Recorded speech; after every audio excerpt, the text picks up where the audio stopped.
Streets 993, your choice of hip hop and R&B. C-Dub is up in here, man. I'm telling you, I'm always bringing great people in here doing some good in the hood. And today, we're going to talk about how to better your home. Some of you guys are homeowners out there. If you're not a homeowner, still need to pay attention because we're going to get you into a home, okay? We're going to get you into a home. But right now, we want to talk about some things that you might not know about your home or how to protect your investment, because your home is one of your biggest investments that you need to have protection on. But I got my man Terrence Blakes is here, and he's going to talk to us a little bit about how did you got everything started and get off into the lumberyard. But tell everybody about who you are and where you from and what got you off into the lumber. Okay, well, good morning, and it's a blessing and an honor to be here. Mm-hmm. And you brought me in on a subject that I just had been in the business for 30 years. Okay. After I got out of the Marine Corps serving this country, I was hired by a big box store, started from the bottom, and within about 10 years, was running their operations. And for that to happen about 25 years ago, that was very rare for individuals that grew up in an urban area. And I'm originally from Detroit, Michigan. Okay. I was born and raised in the D. Okay. But been down here married to my bride for almost 30 years, so I've got that Tennessee or country twang my mom would say. Yeah. So within that realm, did that as I was going to college, got my business degree. And eventually went and got my doctorate, and I've been pastoring locally for almost 20 years. Okay. And within that realm, on the same page, I had the opportunity to purchase a local lumberyard that was been in operation since 1946. So with that being said, I'm probably the only one, unless someone could chime in and tune in, of another one that's owned and operated from someone that grew up in the urban area, to say the very least. So as far as jobs and knowledge and product knowledge, everything from the foundation to design to engineering, that's been part of the thing that I love. Currently, kind of outstretch the business to where we're more than just bricks and sticks. Okay. And you may be saying, why is that? Well, if you go in any big box store, and I'll share those two names, Lowe's or Home Depot, when I first got started in the business, we had a lumber yard, and it was like a half an acre or acres of lumber just everywhere. But if you go inside that store, those big box stores today, those stores have, essentially have 1.5 aisles dedicated to lumber. Right. Why is that? Well, the reason is the same. I'm going to give you the answer. There's no money in bricks and sticks. You got to sell so much volume in order to make a profit. So when you think about those stores, what part of the store is mostly dedicated to a particular individual? It's my wife. So if you go to the flooring department, if you go to the paint department, if you go to the cabinet, those areas have the most square footage in those stores, because that's essentially who they're trying to bring in, because in the normal household, that's who makes the business decisions as far as what we gonna spend. Yeah, the I could care less and everything. what a cabinet looks like. I could care less what paint goes up on the wall. Yeah, as long as I got the TV on, I got the game and my recliner and remote, I'm good. Right. But all the other stuff, that it's mostly dominated by women. Yeah. And so I realized that as far as my new game plan and vision when I took that business over. And so what I thought about was bringing in wood that you cannot get from your big box stores. So I've got imported Bolivian rosewood, I got canary wood, I got wingate from Africa. I try to have different types of woods, and in this particular market in time, everybody wants wooden slabs, those thick slabs to make tables. I've also kitchen tables, and so that's when I invested in dedicating an area within my store to where I have a guy that works for me that's an excellent woodworker, and we create those things in shop. And so I even wanted to take it another step higher to whereas granite and marble is sort of king right now as far as countertops and things of that nature. Everybody when they sell in a house, I guarantee that one of the first questions a prospective customer asks, does it have granite? Okay. What individuals don't know is that there's a lot of other natural resources out there that you can utilize that possibly, in my opinion, looks better than granite. Why do you think people are so adamant about granite? It's the end thing. It used to be, and I'm gonna tell my age a little bit, but some of the listeners that's out there could identify. Before granite and marble came on the scene, there was a product called Corian. Corian was one of those types where you get it in several different colors. The sink was molded up in it, and that was king. If you went into any big box store 15 years ago, 20 years ago, they had all Corian designs. So it's just the end thing right now. If people kind of, I get countless individuals. They'll bring me a picture in from Pinterest and say, can I duplicate it? So what they see is what they want to have. Whoever the biggest superstar is, and you look in their homes and things of that nature, whatever they have, I want to have. But there's so much other things and choices out there that can empower the homeowner that last a lot longer. It also is renewable, helping the environment, things of that nature. So I'm kind of privy to where I create, I design, I create from scratch. I have my own formulas, what I call stone countertops. A lot of folks say, is it concrete? Yes, I use certain aspects of the concrete base, but also add a lot more to it. I add mixes, I add fiberglass. When I create my stone countertops, which I can do in 20 different colors, I'm in control of the veining, the marbleization up in it.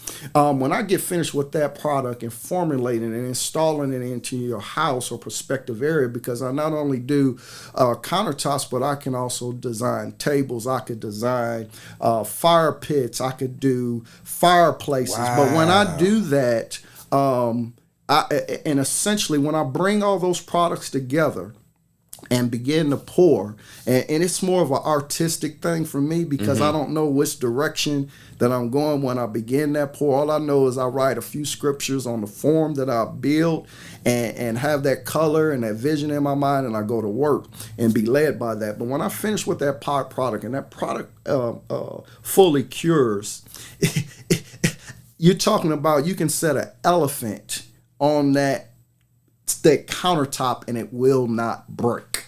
That's the type of thing. People ask me, what type of warranty do you give? I say, I give the Methuselah warranty.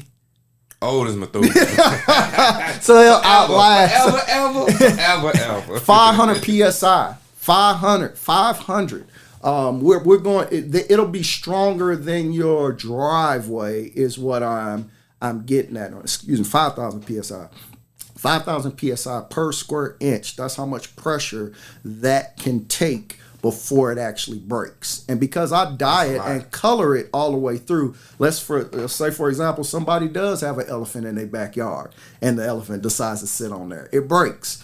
Well, the way I design it is that we could bond it back together. I could drop another vein in there and you'll never know that it was even broken. What's so that's a vein. Well, if you have granite in your mind, or you look at a rock, it's not completely flat. It's not completely one color. And so as rocks and marble and granite form over time, it breaks because it moves and then it's fused back together.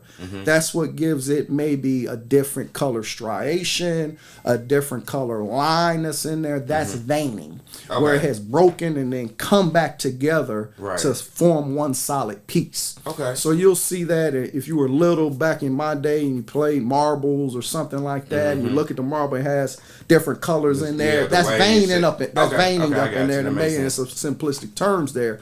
But there's so much other things that you can do. So I just want to educate. You don't necessarily have to buy from me, but I want to educate the viewers, the listeners, that there's so much more than what a big box store is saying that's only available. Man, we on the show today. I got my Mr. Terrence here from Shaper Lumberyard. It's out there in Columbia. We're getting the information on the show today. And if you're thinking about getting a home, there's some things you need to know. If you're already in a home, you want to upgrade your home. Get the equity out of it and invest it back in there so you can get some more money. Because the real estate ain't going down no time soon. So we're going to be talking about repairing doors. And also staining decks and what type of decks you need. Some of you guys got decks. You think about replacing your deck, think about replacing your doors. I'm learning so much already from talking to him off the camera. There's so many facets of doors. You just think that the door that you have that comes in there is the best door. It might be the cheapest door for the contractor to get you to buy the house to get you in there. But there's some things about some doors and some decks that we're going to get on the show today. I had a couple of people hit me up. And I want to start off with what are the most common issues homeowners face with their doors and that require repairs? It can vary, and one of the things is that it depends on what type of door you choose or what you inherit. What are the top main doors? Okay, what the main doors that come to an individual's mind is a wooden door, or a steel door. Okay, but there's also a fiberglass door, and I'm gonna be real, since this is a real show. I don't get endorsements. I'm not getting paid for a particular brand or anything like this. Let's go over those three categories. Okay, steel is probably the cheapest one that you can buy. Great door. You hear the word steel, awesome. But the challenges with that steel door is a few things. Depending on how your house is situated and how much rain or water that it gets, the maintenance and upkeep of that is just essentially almost like a car. If you don't protect it, it's going to start to rust. Okay. And so the maintenance of those particular doors are making sure it's painted at least once a year. Just because the color looks good doesn't mean the paint is not beginning to break down. And what individuals don't realize is when that barrier or that paint barrier is broken and the water has time, especially if we get a little bit of acid rain, to attack steel, what is it going to do? Rust. Yeah. And if you don't catch it, it's going to rust all the way through. And before you know it, it's not really too much you can do besides take out a little bit of Bondo and kind of patch it a little bit and paint over it or replace that door. Another drawback with steel doors is the simple fact that it can ding easy. So if you got a bunch of kids, you going in and out of it, lawnmowers, things of that nature, it can ding easy because what it is, it's not a solid piece of steel. It's a certain gauge of steel that's a skin on the frame of the door. And so it can ding real easy. Now we move on to, and it's a particular reason why I'm going in this particular order, wooden doors. People say, wow, I could get a mahogany wooden door. They see them in all these extravagant neighborhoods and things like that. But what individuals don't realize, once again, I'm going to be real with you. Wooden doors is one of the worst doors one could buy. Really? Here's the reason. I'm going to break it down scientifically for you. Okay. Unless you're a DIYer, unless you continuously work on your house, what individuals don't realize is that wood expands and contracts with the seasons. Right. It expands and contracts. So depending on what type of finish you have on there, and it's expanding and contracting. And I'm a proponent for not putting polyurethane on a wooden door, but oiling the door. Why oiling the door? Because when the upkeep, whether it's the middle of the year or 3 times a year, depending on where you live at, a person can essentially oil the door easier than stripping if it has polyurethane on it and then reshooting that door. Or again, if you have a handyman that's qualified, and I stress qualified. And knows what he's doing, because handyman, and we could talk about that one day, handyman could mean you know a little bit about a lot of stuff, but not an expert in anything. So if he knows about the proper care and maintenance, I'm talking about the edges of the doors, the back side of the doors, the tops, the bottoms, inspecting the seals, the sweeps, the threshold, then a wooden door could be a great thing. But if your door receives sun 9 hours a day, that's a problem. because it's beaming right on. It's beaming right on there, and does the sun suck all the oil out? Suck of the door? everything. What it's doing, the surface of that door, if it's 98 degrees outside, and the UV rays, if UV rays could give a person cancer, what do you think it could do to a piece of wood? And that's why a lot of products, you got to make sure, if you are polyurethane in it, and it's a lot of beautiful polyurethane doors, but you got to make sure it has UV inhibitors in it, in that polyurethane or whatnot, so it can repel the UV rays coming from the sun. And Lord forbid somebody puts a storm door on a wooden door. And I've seen that before. Well, what is that? I was going to say, what's bad about that? Okay, think about what we just said. The sun is coming through. You've got a piece of glass closed on a wooden door. If it's 98 degrees outside, what temperature you think is on the inside of that storm door? It could be 200, 300 plus. So what is it doing? It's number one, cooking the finish. Yeah. It's cooking the door, the wood in the door, which means and most folks don't go out their front door if they got a garage or something like that. So they may not even see it all year of what's going on. And then you look around, you spent anywhere at least $4,000 to $6,000, $7,000, $10,000 on a wooden door that no one told you that it has some maintenance that goes along with that. That either you need to do it or hire somebody on a schedule. There's plenty of companies out there that'll do it on a schedulized time, depending on how much sun it gets and things of that nature, to keep the beauty of that door. But I've ran into so many customers that didn't do that, heard and been a witness of lawsuits because they paid the money for the door. Somebody didn't tell them this, and the door has essentially disintegrated on them. So we got metal doors, we got wood doors. Now we move into fiberglass. And when we get the fiberglass, and when you tell me about that, give me the price difference in the three too. Okay, we'll start off with the wooden doors. Steel doors. Steel doors used to be able to go to the big box stores and you can buy them for $100. Right now, depending on what style they have, they range about $195, $200 and up. Okay. If we go to the wooden door, true. Now, what you'll find is many companies don't offer wooden doors anymore. And you may be saying that they did 15 years ago. Because the warranty that they have to put on these doors is pretty deep to cover their business. Because there's a lot of lawsuits that was going on out there many years ago because of the maintenance of those doors. So there's only specific companies now that'll put out that door, wooden door, and put the security measures down there just in case the average person doesn't do this one thing. So those doors, depending on if you're going with an exterior door, depending on the species of what you're going with, a plain 6-panel door, that means no glass, because we could talk glass for a couple hours if you start putting in the glass. But a 6-panel door, you're probably looking at least $1,500, $2,000 for a door, for a wooden door, because with no glass. With no glass. And why is that? Because the material of that door, it has to be a hardwood. See, back in the day, you might have found a pine door or something like that put up in these older houses, or a fir door, or things like that. Nowadays, in order to put the type of warranty that they have to, it needs to be an oak door. It needs to be a hardwood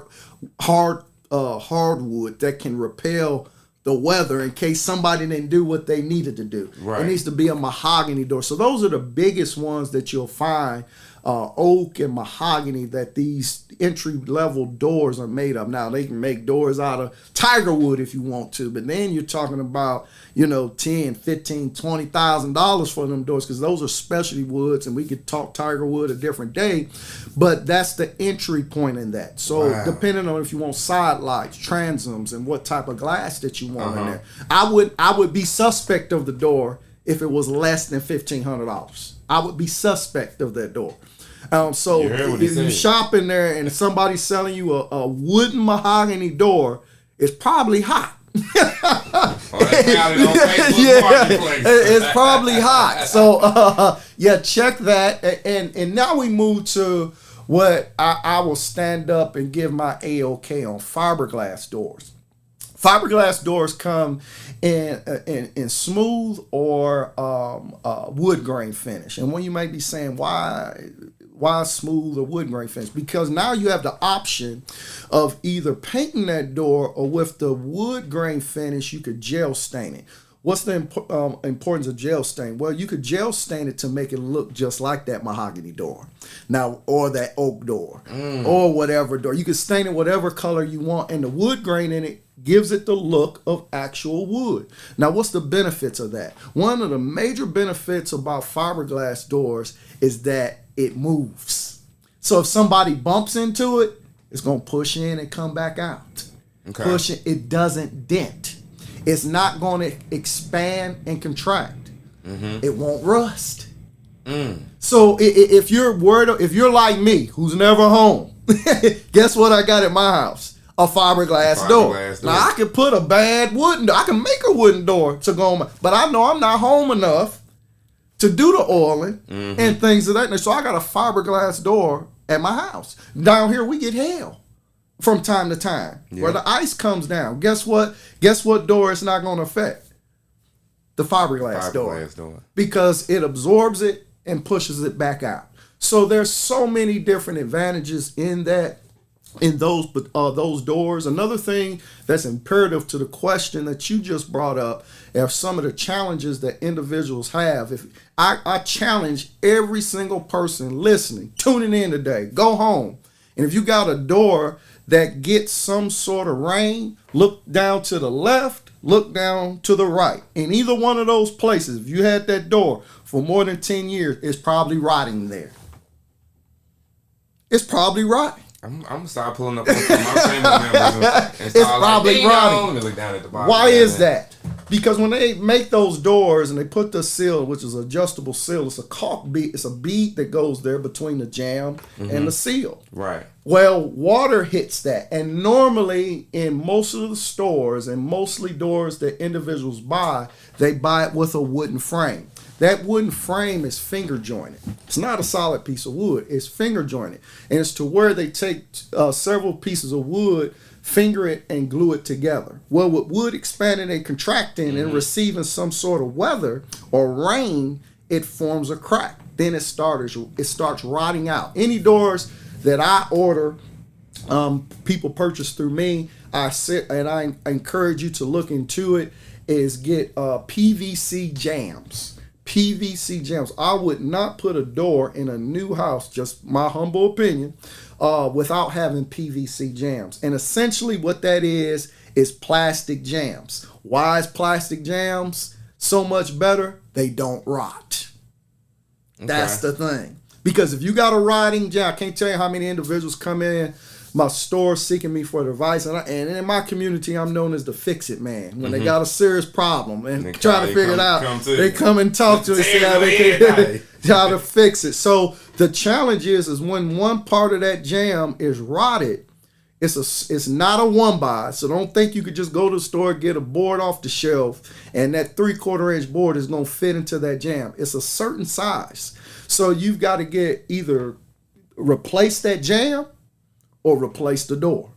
So why not on the front end spend a little bit more money to get those PVC or never rot jams so you don't have to worry about that 10 or 15 years down the road. Man, that's good right there, man. We're talking about this information, talking about doors. What type of door do you have at the house? Go home, check it out, and DM us and put the comment down there and let us know what type of doors you have. How does someone know if their doors can any door be replaced? Any door can be replaced. Now, let me explain this on that. When we talk about replacing a door, if you've got a door that's in a brick wall and your door is messed up, you're going to have to replace the whole door 90% of the time. Okay. And here's the reason why. And individuals come to me all the time and say, why can't I just replace the slab? What individuals don't realize is there's a reason why there's several hundred different door manufacturers. Even though that door may be 36 inches wide, it may be 79 3/4 inches tall from one company. Then another company may put it out as 79 5/8. But it's still a 36. It's still a 36, but it won't fit your hole because your hole is 79 3/4 and wherever you're trying to buy the door from, the door slab from is 79 and 5/8. So how do you know what size door you have? Well, you can know the size of the door by the width, but what we're talking about is can you replace the door? What are some signs to replace the door? Normally, you have to replace the whole unit itself, including the jambs. That's so what you I'm can't getting just at. unscrew it from the hinge, take it down, put another one up. No, sir. In most cases, let me take that back. In 50% of the cases, I'll say 50% of the cases, because we're not even talking about something else. I'm just talking about the door height. Width doesn't matter. Door height. Let's look to the other side where the hinges are. Now, do you think that every door manufacturer used the same exact style hinge? I mean, don't they? All the hinges are not universal. At No, Home sir. Depot and Lowe's?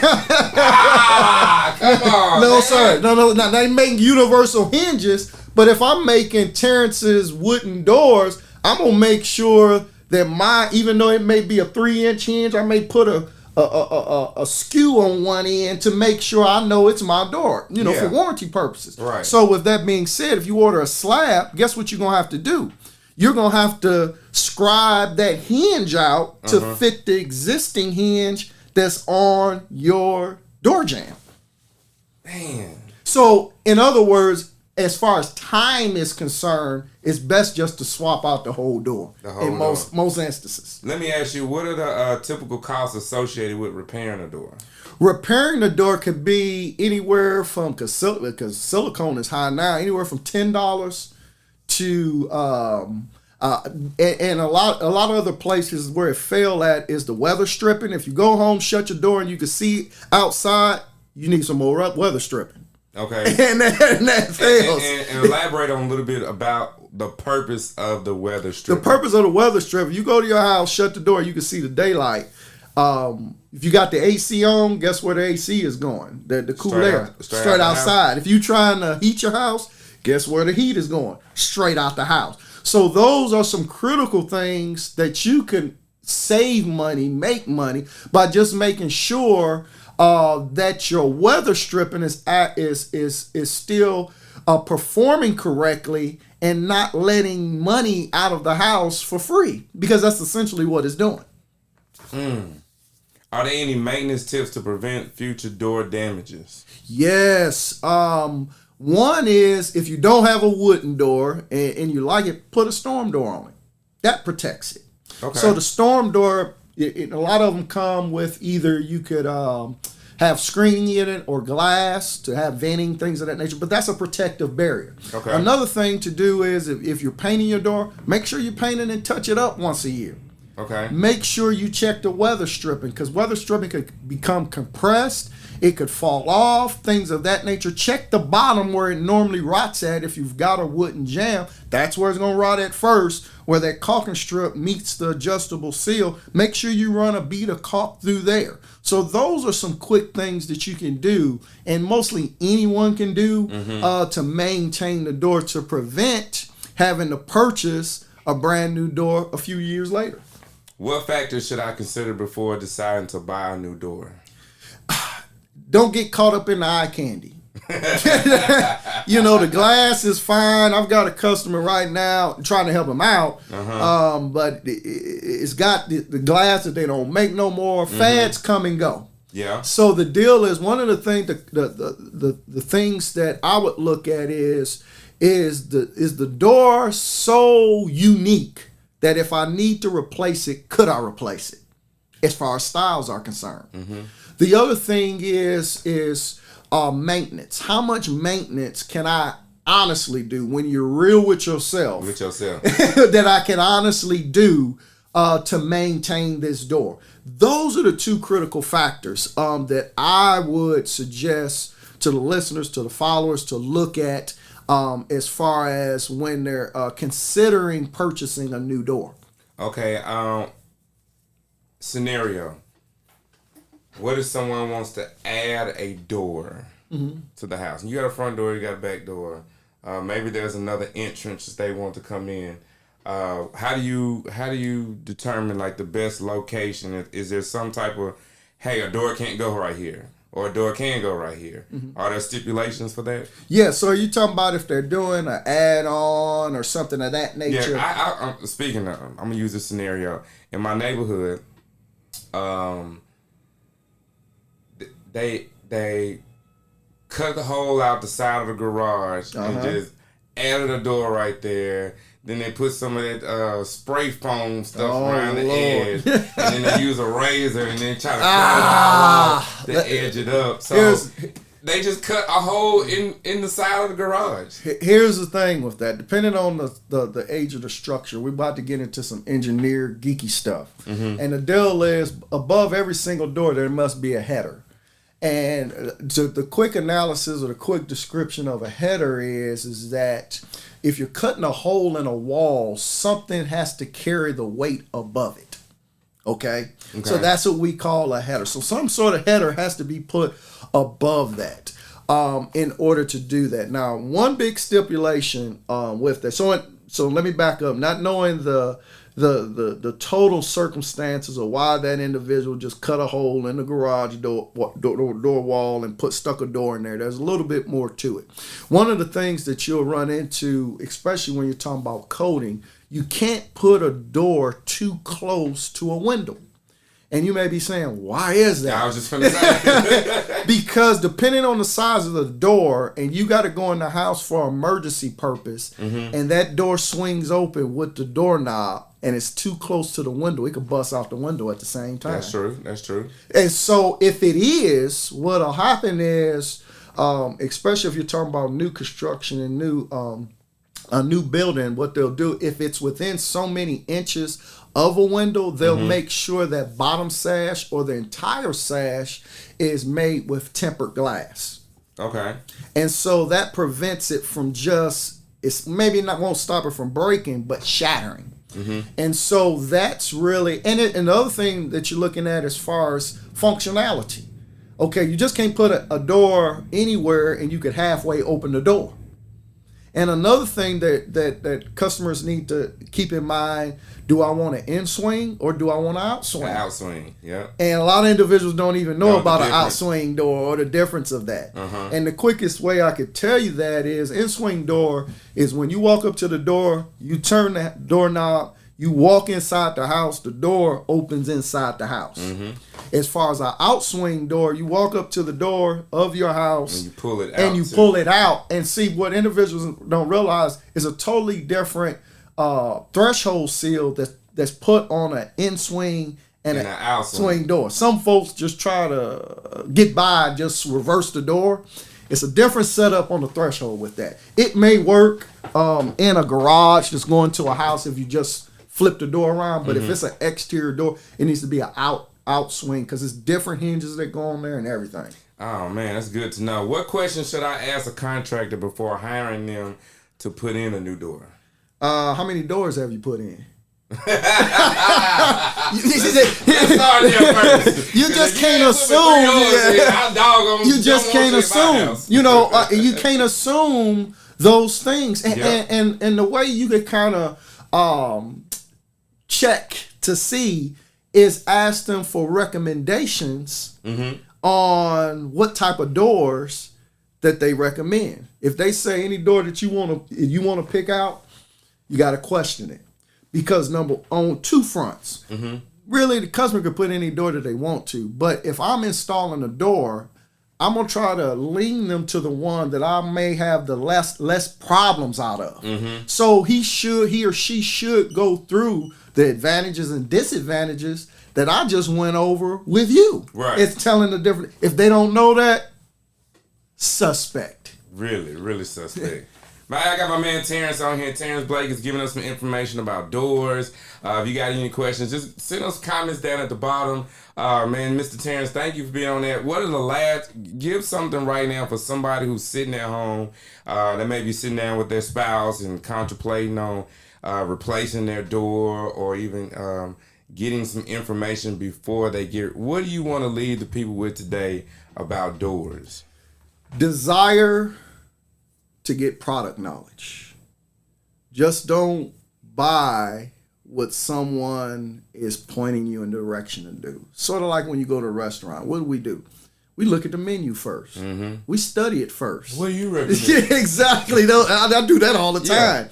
Get the product knowledge before you go shopping. There's plenty of YouTube videos. There's plenty of places like, well, I don't know if there's many shows like this, but at least find somebody that's willing to not so readily sell you something, but drop some product knowledge to empower you to make the correct purchasing decision, because doors are not cheap. Anything that you invest in your house is really not that cheap, depending on who you are. So you want to be have enough product knowledge, be armored enough to go in to make not necessarily the cheapest decision, but the most cost-effective decision, and a product that's going to fulfill what it says it's going to do. That's good. Mr. Terrence Blakely's on the show from Shaper Lumberyard. Where can they get information about coming out to you, if they need anything from you? You got a telephone number, website, anything for the viewers? We're located 103 Cemetery Avenue, Columbia, Tennessee. And somebody, you may say, Columbia, yeah, that's south of Nashville, but we deliver in Nashville too. I'm in Nashville, do all types of jobs, stone jobs, things of that nature. You can reach me at 931-388-3612. If I don't answer the phone, or my desk guys are not answering the phone, that means we're busy, or I'm out in the shop creating something. Right. Leave a message and we'll get back to you. If you have another question or something of that nature, feel free to email me at shapardlumberyard@yahoo.com. That goes straight to my phone. That's SHAPARD lumberyard@yahoo.com. I get questions all the time to feed me pictures, things of that nature, and I'll be more than glad to get back with you and set something up. Terrence with Shepherd Lumberyard here on the show. Make sure you guys following us on Instagram at IamDJCDub. That's at IamDJCDUB. And make sure you guys follow us, subscribe to us on YouTube as well, at Streets 99.3. And we'll see you guys in the next video.